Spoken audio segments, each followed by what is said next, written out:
Генералка викенд треба да прерасне во генералка 365 дена. Почна најмасовната акција за собирање на отпадот. Прва локација Скопскиот аквадукт. Волонтери, функционери, представници од невладиниот сектор и градоначалници денеска ги засукаа ракавите и почнаа да го собираат ѓубрето околу Скопскиот аквадукт. Значајно културно наследство оставено на забот на времето, опколено со мали депонии. Јас предлагам следниот пат да тргнеме од дворот на Собранието. Сте виделе како изгледа дворот на Собранието? Дури и многу пати сум велела дека состојбата на културата се гледа по жардинерите пред Министерството за култура. На отпадот не му е место на улица или во природата. Ние како влада и како Министерство за животна средина и просторно планирање ги поддржуваме сите акции во кои се покажува силна иницијатива, јака волја, инклузивност и желба да бидеме дел од промените. Како главен стратешки партнер на Генералка Викенд, Пивара Скопје веќе 4 години поред покажува дека компаниите и како имаат моќ да инициираат промени.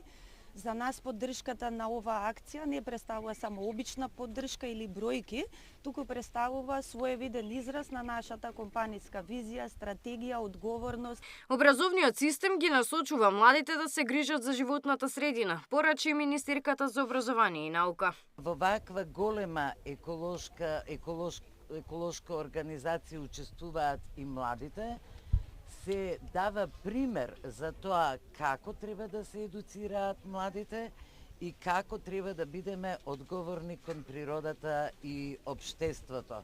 Евелина е девојка од Полска, но повеќе години живее во Скопје и е вклучена во еколошки акции. Таа на сите граѓани им порача да се вклучат во Генералка Викенд. Сакав да мобилизирам сите од Македонија да се вклучат во акција, пошто сега е моментот. Нема веќе одложување, да виме се во ѓубре, не е убаво така. Мислам дека подобро ќе биде ако сите заедно ќе засукаме ракави да се вклучиме во акција.